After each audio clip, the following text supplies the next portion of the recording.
एक साधक को कर्म, वाणी और विचारों से शुद्ध होना चाहिए। जिस दिन से इस बात का ज्ञान हुआ, बस उसी क्षण से आत्म मंथन आरंभ हो गया। महाराज श्री, कर्म और वाणी के स्तर पर तो फिर भी हम स्वयं को शुद्ध रखने का प्रयास कर सकते हैं, लेकिन विचारों के स्तर पर तो यह बहुत कठिन है।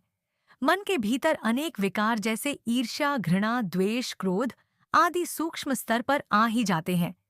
अगले ही क्षण अंतरात्मा से एक प्रबल आवाज आई, यदि साधक बनना है तो शुद्ध तो होना ही होगा, प्रयास तो करने ही होंगे।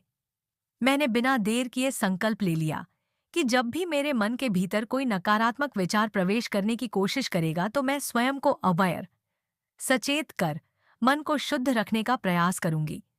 अब मैं हर दिन इस दिशा में प्रयास कर रही थी, लेकिन ऐसा करना बहुत कठिन हो रहा था। एक दिवस साधना में मैंने मन ही मन महाराज श्री से पूछा, महाराज जी, मुझे कैसे पता चलेगा कि मैं सही डायरेक्शन में जा भी रही हूं या नहीं? आपके आदर्शों को अपने जीवन में धारण कर भी पा रही हूं या नहीं? आप मेरे इस प्रयास से खुश भी हैं या नहीं? इतना बोलते ही मुझे रोना आ गया। मैं महाराज श्री को पुकारती भी रही और रोती भी रही। कुछ ही क्षणों पश्चात मेरे अंतर जगत में मुझे एक दृश्य दिखाई दिया। यह दृश्य था दिव्य धाम आश्रम का। महाराज श्री समाधि से लौट आए हैं और उन्होंने मरून कलर का चोगा पहना हुआ था। उन्हें देखकर सभी के चेहरे खुशी से खिले हुए थे। कोई उन्हें फूलों का हार अर्पित कर रहा था, तो कोई फूलों का बुके, गुलदस्ता उनके हाथों में पकड़ा रहा था। उनके चारों ओर एक अलग ही दिव्यता थी।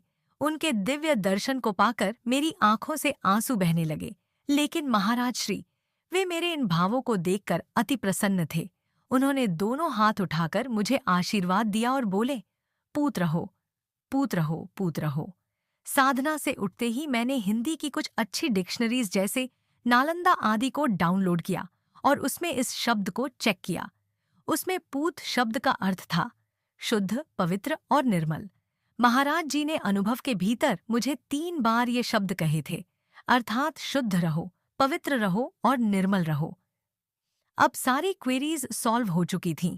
जब एक साधक स्वयं को सही दिशा की ओर बढ़ाने का सच्चा प्रयास करता है, तो गुरु उसके प्रयास से अवश्य प्रसन्न होते हैं। गुरु बहन शिवानी।